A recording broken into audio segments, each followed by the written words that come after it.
Peter Parker isn't Peter Parker. Norman Osborn had children with Gwen Stacy. Marvel literally made a deal with the devil. Mary Jane leaves Peter for a guy named Paul. Deliver! Finish it! Finish it! Evil! Hi, I'm Greg, and this is Castro on Culture, where I talk about whatever I want. With Tom Holland's Spider-Man Brand New Day taking over the box office, I thought it'd be as good a time as any to get into my thoughts on the comic book Spider-Man, since you all know I love comics. But I'm more of an X-Men and DC guy, and there's a reason for that. Spider-Man comics are mostly bad. Not because Spider-Man is a bad character, quite the opposite. Spider-Man is one of the greatest characters ever created. The problem is that Spider-Man is a story about growing up, and Marvel won't let him. Don't believe me? Give me a chance to convince you, and if by the end of this video I've impressed you with my comic book hot take, consider subscribing so you never miss another.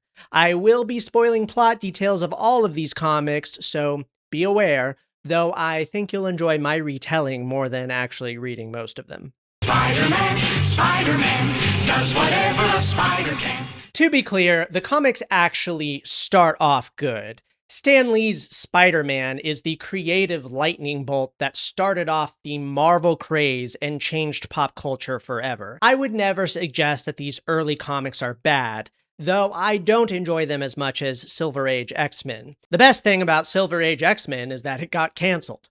So you just have the fun Jack Kirby issues, some boring middle issues, and then the great Neil Adams issues before, boom, it's over. Then you just wait 5 years and get the Claremont run, and it's all up and up from there. It makes for a faster, more enjoyable reading experience here in the modern era. 60s Spider-Man has a lot of repetitive villain of the week plots that are hard to read through all at once.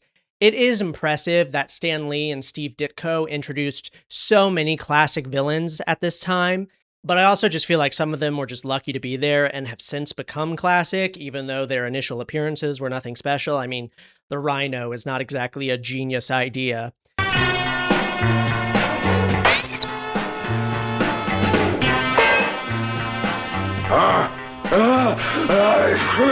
Where did you come from? Jersey. But to be sure, Spider-Man #1 is absolutely worth reading. It is, in my opinion, great American literature. Moments from these issues, like Spider-Man's realization that great power comes with great responsibility, or his hoisting of this debris off his back, remain as moving today as they were 60-some years ago.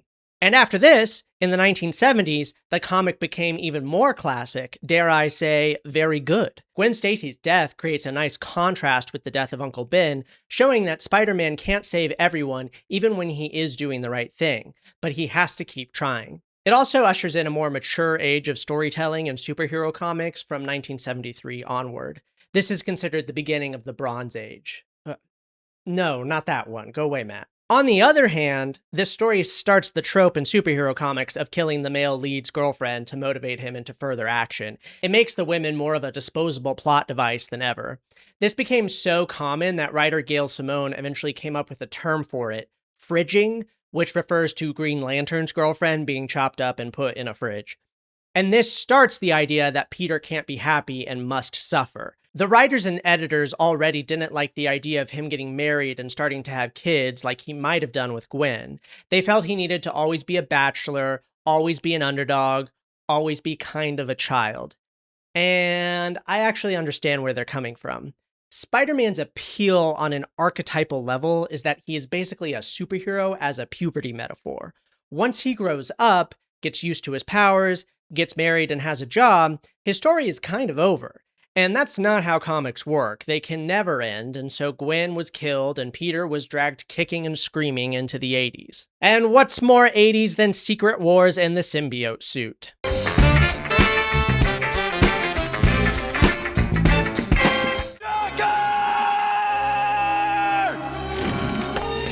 You can't escape me! I'll chase you to the ends of the earth! Secret Wars, not to be confused with Secret Wars, was the first big Marvel crossover where all the heroes and villains get transported to a place called Battle World, where they fight like action figures being mashed together.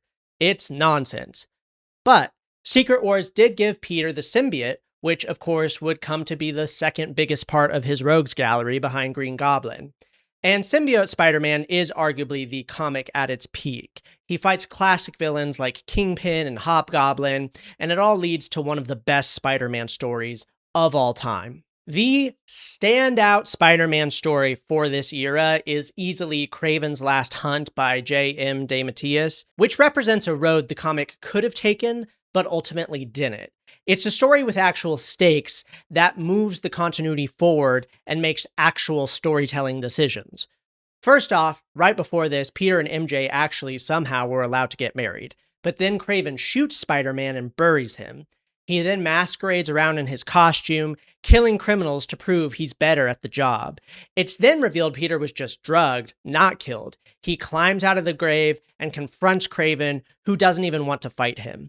His joy at having beaten Spider-Man allows him to see the good in Peter. He actually feels proud to have fought him, and now that his last hunt is over, he takes his own life. In the last issue, Spider-Man saves a villain that Kraven would have killed. It shows why Peter is the best person to be Spider-Man, something Kraven could never understand. That's a story.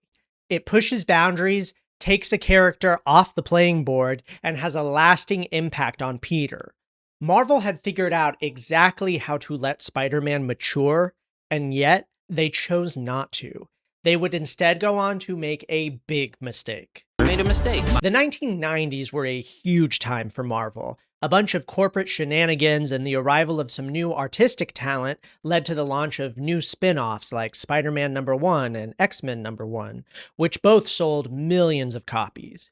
And yeah, in the case of Spider-Man, we do get Todd McFarlane of Spawn fame as an artist, and his Spider-Man did play a big role in bringing the character into even greater popularity. The especially animalistic, legs doing weird things, spaghetti web Spider-Man is all him. It definitely influenced the 90s cartoon as well. But the art was doing all the heavy lifting because the story sure wasn't any better than what came before. Venom is just not a great character. He's 90s excess. No one in the world has ever made me care about Eddie Brock. He's just a loser who the symbiote literally rebounds onto, and he just spends the rest of his comics career being the simp boyfriend of an alien. You dare!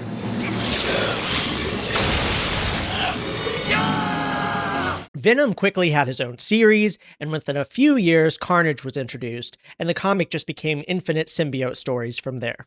He and Carnage were ready-made to be action figures at a time when Marvel was really just more concerned with selling toys than anything else. But Venom was far from the greatest sin Marvel committed with Spider-Man in the 90s. If only. In Amazing Spider-Man 400, Aunt May is finally allowed to pass away at the age of who knows how old. It's actually well done and very touching. The comic is looking up. We've got an MJ marriage. We've got a dead Aunt May. Peter's an adult. Maybe we can get some new spider person to take over for him? Nope. It's revealed that Peter Parker isn't Peter Parker. He is actually a clone made by his enemy the Jackal years ago, and the real Peter Parker had been basically all sad and homeless for years. All of these positive developments were experienced by the clone Peter, not the real Peter, who is suffering as much as ever. That was a particularly harrowing memory. Suggesting that Peter hasn't really been Peter for years is horrific. Why would you ever do that to the characters or readers? And yes, ultimately the writers relented, but they did so by introducing another equally bad twist.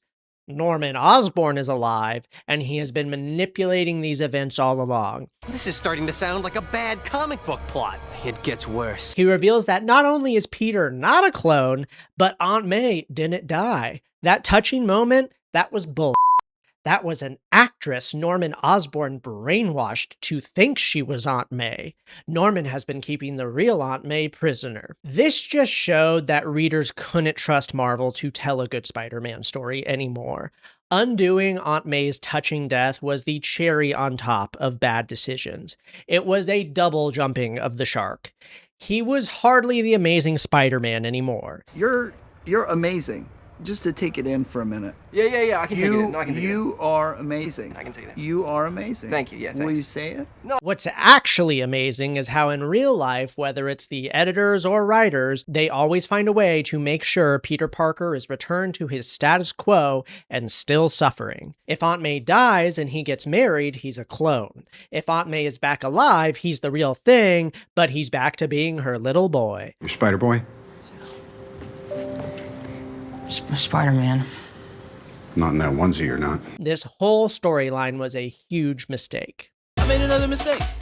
But Marvel didn't learn their lesson with this. No, they somehow got worse. Right away in the 2000s, things start off crazy with the J. Michael Straczynski run, with a revelation that Norman Osborn had children with Gwen Stacy. You know that you need this.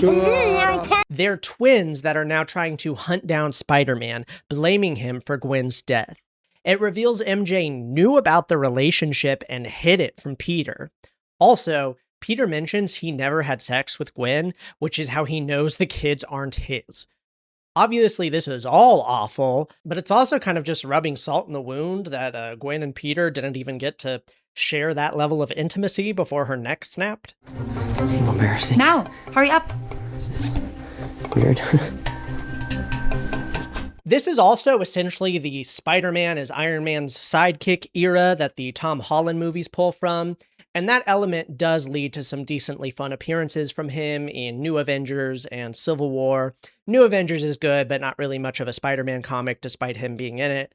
Civil War uses Spider-Man as its emotional core. It's a good conflict, but it rushes everyone into really silly actions.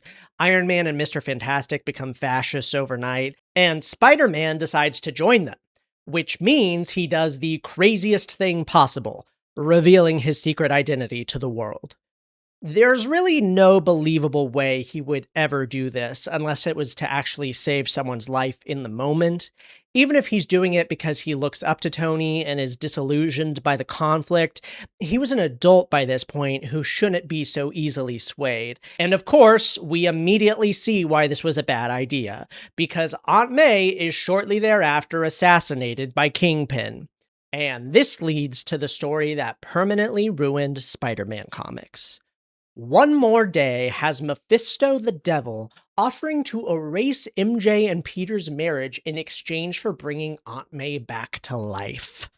If Clone Saga was jumping the shark, this is jumping the 300-foot-long sperm whale. I shouldn't have done it. That's an actual mistake. Editor Joe Quesada wanted to end the relationship because he felt it was undermining the character's relatability as a suffering bachelor in the same way the writers thought back in the 70s with Gwen. So, they have MJ accept the deal. Why would Mephisto want this? Why does he care? And how can they trust him? This is barely explained. Writers had been trying to do it for years, but this finally keeps Peter stuck in a permanent state of immaturity. He can't have a successful relationship, he can't have kids, Aunt May can't die, he must always be her little boy. Marvel literally made a deal with the devil, and it was a catastrophe for the development of the character. The movies already had the balls to kill her, and look how well the first movie after that decision turned out. So after permanently breaking Spider-Man, Marvel had one chance to fix him. Does the famous Dan Slott run of the 2010s bring Peter Parker back to his former glory? It has its moments, but it would always be hamstrung by One More Day. It's very guilty of remixing a lot of the villains without moving them forward. We already had Hobgoblins and Grey Goblins. Here we get a Goblin King and Red Goblin. And there are so many symbiotes. It's a whole race, but there are also all of these offshoots like Anti-Venom. Yes, yes! Yes, we recall replicating. Doc Ock attacks, and it's just kind of whatever. He uses the Sinister Six to help him accelerate global warming, which just feels very standard and the 1000th time we've seen a version of the Sinister Six. And this all leads up to him killing Peter in issue 700, where Peter actually has his body taken over by Doc Ock. And while that does sound like the usual jumping of the shark the series had become known for by that point, it actually ended up being the peak of Dan Slott's run. This is called Superior Spider-Man, and it's the best possible execution of the concept of Doc Ock as Spider-Man. It's very fun to see Ock handle the villains more violently, and Slott gets a lot of traction out of the suspense of whether Ock is going to sleep with MJ or not. That could have been gross if it was written in a prior era by an edgelord writer like Mark Millar. But Dan Slott manages to skirt the edges of good taste and make it fun for us as we go, no, don't do that. And thankfully, ultimately, Ock doesn't. It has a sweet ending too, where Doc Ock has to finally admit Peter was the superior Spider-Man, and he lets him have his body back. This is Doc Ock's equivalent of Kraven the Last Hunt. It reminds us why Spider-Man is our favorite hero. Now that Peter was back, surely Marvel finally had him figured out. But again, not exactly. Slott's run moves on to Spider-Verse, and it's just not as good as the movies. It doesn't really focus on Miles at all, but this imperial vampire family, the Inheritors, who just eat people for no clear reason. The movies are smarter by foregrounding Miles and having each one be about his relationships with his family and the other spider people. Those movies provide us with the ultimate blueprint of what Peter should have been in the comics at this point, a mentor to a younger hero.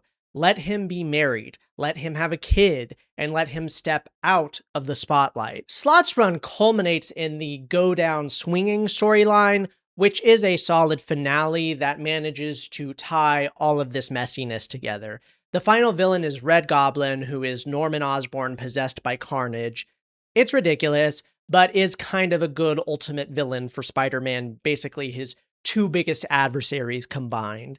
And the supporting characters get good moments, like Harry standing up to his dad, or Mary Jane saving herself for once. Flash Thompson is the big standout, sacrificing himself as Anti-Venom to make up for his past sins. It's as good a conclusion as this messy comic could ask for. But of course, nothing ever really ends. After the rock bottom of One More Day and the valiant attempts by Dan Slott to resuscitate the franchise, absolute insanity breaks loose. Just when you thought Marvel couldn't make the continuity any more confusing, we got the Nick Spencer run, which lasted from 2018 to 2021. So, Harry Osborn, Peter's best friend? In the earlier comics, he died twice, but in this run, it's revealed some villains brought him back as a clone. But he dies again anyway, R.I.P.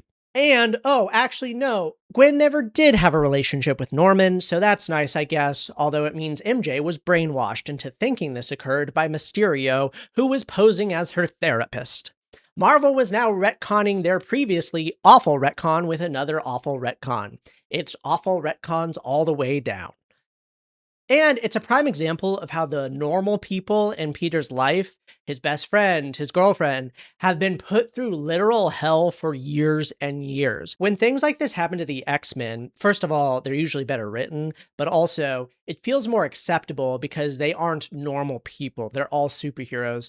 Harry is just a normal guy. Aunt May and MJ are normal women, and yet somehow they haven't gone insane through their constant deaths and resurrections, clonings, kidnappings, brainwashings, and timeline alterations. It just feels especially silly and depressing to me. But folks, even that is only the second worst run. After this was the Zeb Wells run, and it's the worst Spider-Man run of all time. The insanity continues. Editorial teased at the end of Nick Spencer's run that MJ and Peter might finally be getting back together, but this run completely pulls the rug out from under us, creating a new, horrific status quo for Peter and MJ. Everyone hates Peter now because he's associated with a massive explosion in Pennsylvania that killed a bunch of people. Also, Mary Jane leaves Peter for a guy named Paul and has 2 children with him. You see what I mean? It's revealed that some random-ass new villain named Rabin, a godlike being from another dimension, kidnapped them all, but Peter broke free, leading to the explosion in Pennsylvania. He starts working to get back to the other dimension to rescue MJ. Meanwhile, time moves faster there, so MJ and Paul spend months together, adopting 2 children and falling in love. They also create magic bracelets for MJ that turn her into the superhero Jackpot. What the f***? Are you okay? No, I'm disappointed. Peter returns and rescues them, leading to the new status quo. But of course, the god comes back from the other dimension, reveals the children were magic illusions, and Paul is his son. Rabin is defeated when he accidentally stabs Ms. Marvel, of all characters, instead of MJ. She decides to stay with Paul and keep working as Jackpot to honor her children, who literally weren't real. They finally killed Paul this year in a Venom comic, cementing him as the dumbest character of all time. The only way to make all of this work is to finally let Peter move forward with MJ and have kids like in the Spider-Verse films. The thing is, Marvel editorial is kind of right about Spider-Man being better when he's young and single. He's just not as flexible of a character as the X-Men or Batman. I've heard all I want to hear from you X-people. Excuse me. He is a puberty metaphor, but that doesn't mean you don't let him grow up. It means you foreground Miles like the cartoons did and let Peter transition into being more of a mentor. When Peter is an Avenger or space explorer or big businessman, it just takes him too far away from his everyman appeal. Let him stay the everyman, but also become a dad or a teacher. But that'll never happen because Marvel executives don't like risk. So instead we get constant, frustrating, revolving door plots like Norman or Harry Osborn becoming villains, then getting better, then being transformed and becoming villains again. No! Stop staring at me! Or 100 different people becoming some version of a symbiote. And that is why Spider-Man comics are mostly bad. Agree? Disagree? Let me know in the comments. And if you enjoyed watching the video, please subscribe. I'll see you next time.